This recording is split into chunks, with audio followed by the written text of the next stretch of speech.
Hello friends, എല്ലാവർക്കും classic ഫ്ലേവേഴ്സിലേക്ക് സ്വാഗതം. ഇന്ന് നമ്മൾ ഒരു പുഡിങ്ങിൻ്റെ റെസിപ്പിയാണ് ട്രൈ ചെയ്ത് നോക്കാൻ പോകുന്നത്. നല്ല റിച്ച് ആയിട്ടുള്ള ടേസ്റ്റി ആയിട്ടുള്ള ഒരു അടിപൊളി പുഡിങ്ങാണ്. സേമിയ വെച്ചിട്ടാണ് നമ്മളിത് ഉണ്ടാക്കി നോക്കാൻ പോകുന്നത്.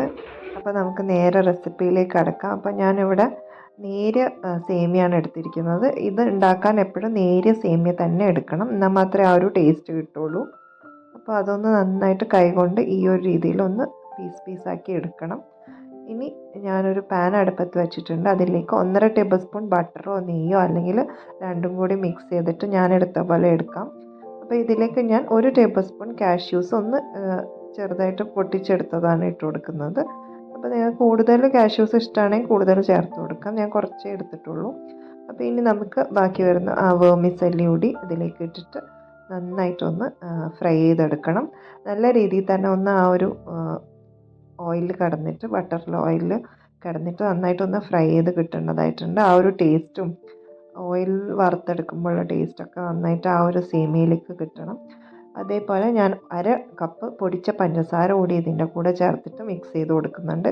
1/4 കപ്പ് പാൽപ്പൊടി നിർബന്ധമായിട്ടും ചേർത്ത് കൊടുക്കണം, മറന്നു പോകരുത്. ഇതൊക്കെയാണ് ഇതിൻ്റെ ടേസ്റ്റ് കൂട്ടുന്ന ഇൻഗ്രീഡിയൻസ്. അപ്പോൾ ഇതൊന്നും ഇല്ലാതെ ചെയ്ത് കഴിഞ്ഞാൽ അതിൻ്റെ ആ ഒരു ടേസ്റ്റൊക്കെ മാറും. അപ്പോൾ അതിലേക്ക് ഞാൻ 1 ടേബിൾ സ്പൂൺ ബദാം കൂടി ചേർക്കുന്നുണ്ട്. നിങ്ങളുടെ കയ്യിൽ ഏതൊക്കെ നട്ട്സ് ഉണ്ടോ അതൊക്കെ നിങ്ങൾക്ക് ചേർക്കാം. അതേപോലെ 1 ടേബിൾ സ്പൂൺ മുന്തിരിയും ഞാൻ ചേർക്കുന്നുണ്ട്, ഉണക്കമുന്തിരി. അപ്പോൾ ഇതൊക്കെ ചേർത്തിട്ട് നന്നായിട്ടൊന്ന് ഇളക്കി കൊടുക്കാം. കൂടുതൽ ഡ്രൈ ഫ്രൂട്ട്സ് ഒക്കെ ഇഷ്ടമാണെങ്കിൽ അതുകൂടി ചേർത്ത് കൊടുക്കാവുന്നതാണ്. പിന്നെ ഫ്ലേവറിന് വേണ്ടി 1/2 ടീസ്പൂൺ ഏലക്കായ പൊടിച്ചതുകൂടി ഞാൻ ഇതിലേക്ക് ഇട്ട് കൊടുക്കുന്നുണ്ട്. ഏലക്കായുടെ ഫ്ലേവർ ഇഷ്ടമല്ലെങ്കിൽ അത് വേണമെങ്കിൽ നമുക്ക് ഒഴിവാക്കാവുന്നതാണ്. പക്ഷേ അത് ഒക്കെ കൂടുമ്പോഴാണ് അതിൻ്റെ ആ ഒരു തനതായ ടേസ്റ്റ് വരുന്നത്. എല്ലാം കൂടി നന്നായിട്ടൊന്ന് മിക്സ് ചെയ്ത് കൊടുക്കാം. കുറച്ച് നേരം എടുത്തിട്ട് തന്നെ ഒന്ന് ഫ്രൈ ചെയ്തെടുക്കേണ്ടതാണ്. അതിൻ്റെ ആ ഒരു ക്രഞ്ചിനെസ് നമുക്ക് കിട്ടണം, അതുവരെ ഒന്ന് ഫ്രൈ ചെയ്തെടുക്കാം. കാരണം ഷുഗറൊക്കെ ഇട്ടുകൊണ്ട് അതൊന്ന് കാരമലൈസ് ആയിട്ടുണ്ടാവും. അപ്പോൾ ഇത് നന്നായിട്ടൊന്ന് ഫ്രൈ ചെയ്തെടുത്തതിന് ശേഷം നമുക്ക് മാറ്റി വെക്കാം. ഇനി ഇത് നമുക്കൊരു ഗ്ലാസ് ബൗളിൽ നമ്മൾ ഏതിലാണോ പുഡിംഗ് തയ്യാറാക്കുന്നത് അതിലേക്ക് വെച്ചിട്ട് പകുതി ഭാഗം മാത്രം ഒന്ന് ലെയറാക്കി ഏറ്റവും താഴെ വെച്ചിട്ട് ഒന്ന് നന്നായിട്ട് അമർത്തി കൊടുക്കണം. നമുക്കൊരു അടപ്പോ എന്തെങ്കിലുമൊക്കെ വെച്ചിട്ട് ഇതുപോലെ ഒന്ന് അടപ്പ് വെച്ചിട്ട് അമർത്തി കൊടുത്താൽ അത് നന്നായിട്ട് ഫേമായിട്ട് അവിടെ തന്നെ നിന്നോളും. അപ്പോൾ ഇങ്ങനെ ചെയ്ത് കൊടുക്കുമ്പോൾ അതിൻ്റെ ആ ഒരു കറക്റ്റ് ഒരു ലെയറായിട്ട് തന്നെ അതവിടെ ഫോം ചെയ്യും. ഇനി ഇതിൻ്റെ മുകളിലേക്ക് നമുക്ക് കുറച്ച് ഇൻഗ്രീഡിയൻസ് ഒക്കെ ചേർത്ത് കൊടുക്കാനുണ്ട്. അപ്പോൾ അതുവരെ നമുക്കിതൊന്ന് മാറ്റി വെക്കാം. ഇനി ഞാനൊരു കടായി അടുപ്പത്ത് വെച്ചിട്ട് അതിലേക്ക് 1/2 ലിറ്റർ പാലാണ് ഒഴിച്ചു കൊടുക്കുന്നത്. 1/2 ലിറ്റർ പാലൊന്ന് തിളച്ച് വരുന്നത് വരെ നമുക്ക് വെയിറ്റ് ചെയ്യാം. അപ്പോൾ അതിലേക്ക് ഞാൻ 1/4 കപ്പ് കണ്ടൻസ്ഡ് മിൽക്കും 3 ടേബിൾ സ്പൂൺ പാൽപ്പൊടിയും കൂടി ചേർത്ത് കൊടുക്കുന്നുണ്ട്. പാൽപ്പൊടി ചേർത്ത് കൊടുക്കുന്നത് ഓപ്ഷണലാണ്. നല്ല കട്ടിയുള്ള പാലാണെങ്കിൽ പാൽപ്പൊടി ചേർക്കണം എന്നില്ല. അപ്പോൾ അധികം കട്ടിയില്ലാത്ത പാലാണെങ്കിൽ പാൽപ്പൊടി ചേർത്ത് കൊടുക്കുന്നത് നല്ലൊരു ടേസ്റ്റ് കൂട്ടാൻ സാധ്യതയുണ്ട്. അപ്പോൾ അതിന് വേണ്ടിയിട്ടാണ് ചേർത്ത് കൊടുത്തത്. പിന്നെ ഞാൻ മിൽക്ക് മെയ്ഡ് കൂടി മധുരത്തിന് വേണ്ടിയിട്ട് ചേർത്ത് കൊടുക്കുന്നുണ്ട്. നിങ്ങൾക്ക് പഞ്ചസാര വേണമെങ്കിൽ പഞ്ചസാരയും ചേർത്ത് കൊടുക്കാം. നിങ്ങളുടെ ആ ഒരു മധുരത്തിനനുസരിച്ച് കുറച്ച് മധുരം കടന്ന് നിൽക്കുന്ന വിധത്തിൽ വേണം പുഡിങ്ങിനൊക്കെ ചേർത്ത് കൊടുക്കുക. കാരണം ഇത് തണുപ്പിച്ചിട്ടാണല്ലോ കഴിക്കുക. അപ്പോൾ എന്തായാലും ആ ഒരു മധുരം കുറയാൻ സാധ്യതയുണ്ട് തണുത്ത് കഴിയുമ്പോൾ. അപ്പോൾ കുറച്ചൊന്ന് മുന്നിട്ട് നിൽക്കുന്ന വിധത്തിൽ വേണം മധുരമൊക്കെ ചേർത്ത് കൊടുക്കാൻ. ഇനി ഇതൊന്ന് തിളച്ച് വരുന്ന സമയം വരെ നമുക്ക് വെയിറ്റ് ചെയ്യാം. ഇടയ്ക്കൊന്ന് ഇളക്കി കൊടുത്താൽ മതി. ഒന്ന് തിളയ്ക്കാറാവുന്ന സമയത്ത് ഞാൻ ഒരു ടേബിൾ സ്പൂൺ കസ്റ്റാർഡ് പൗഡർ പാലിൽ മിക്സ് ചെയ്തിട്ട് ഇതിലേക്ക് ഒഴിച്ചു കൊടുക്കുന്നുണ്ട്. അതിലേക്ക് നേരിട്ട് ഒഴിച്ചു കഴിഞ്ഞാൽ അത് കട്ട കെട്ടുന്നുള്ളതുകൊണ്ടാണ് പാലിൽ കലക്കിയിട്ട് ഇതിലേക്ക് ഒഴിച്ചു കൊടുക്കുന്നത്.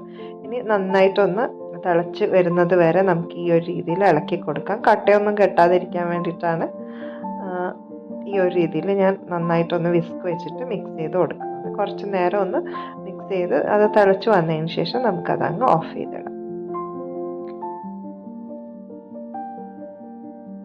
അപ്പോൾ ഇത് ഓൾമോസ്റ്റ് തിളച്ച് വരുന്നുണ്ട്. അപ്പോൾ ഇനി നമുക്ക്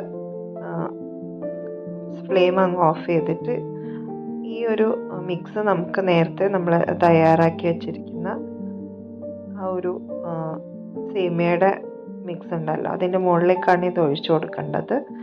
അപ്പോൾ ആ മിക്സ് കറക്റ്റായിരിക്കും. അത് മുഴുവനായിട്ടും ഞാൻ ഒഴിച്ചു കൊടുക്കുന്നുണ്ട്. ഒരു ലെയർ ഫോം ചെയ്യുന്ന വിധത്തിൽ വേണം അത് ഒഴിച്ചു കൊടുക്കാൻ.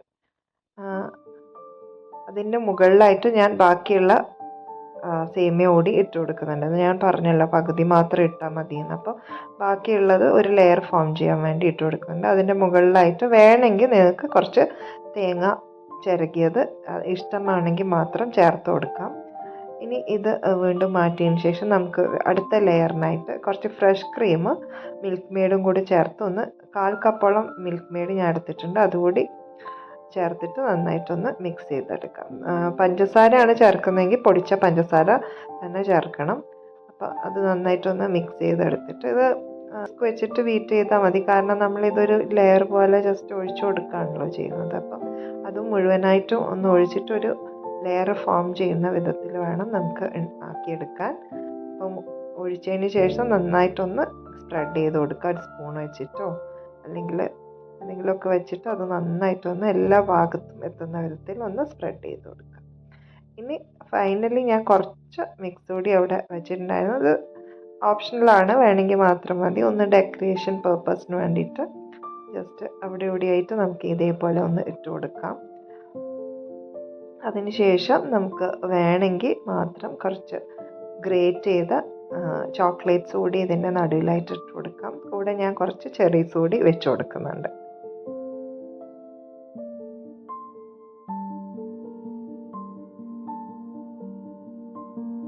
അപ്പോൾ ഇതൊന്ന് കവർ ചെയ്തതിന് ശേഷം നമുക്ക് ഫ്രിഡ്ജിൽ വെച്ചിട്ട് തണുപ്പിച്ചിട്ട് വേണം കഴിക്കാൻ. ഒരു 3 hours എങ്കിലും മിനിമം തണുപ്പിക്കാൻ വേണ്ടി വെക്കാം. അപ്പോൾ നല്ല ടേസ്റ്റുള്ള ക്രീമി പുഡിംഗ് ഇവിടെ റെഡിയാണ്. നട്ട്സും പിന്നെ കസ്റ്റാർഡും ഒക്കെ ആയിട്ട് നല്ല എന്താ പറയുക റിച്ച് ആയിട്ടുള്ള ഒരു പുഡിംഗ് റെസിപ്പിയാണിത്. അപ്പോൾ എല്ലാവരും ഇതൊന്ന് ട്രൈ ചെയ്ത് നോക്കിയിട്ട് നിങ്ങളുടെ ഫീഡ്ബാക്ക് പറയാൻ മറക്കരുത്. പുതിയൊരു വീഡിയോ ആയിട്ട് നമുക്ക് വീണ്ടും കാണാം. അതുവരേക്കും good bye and take care.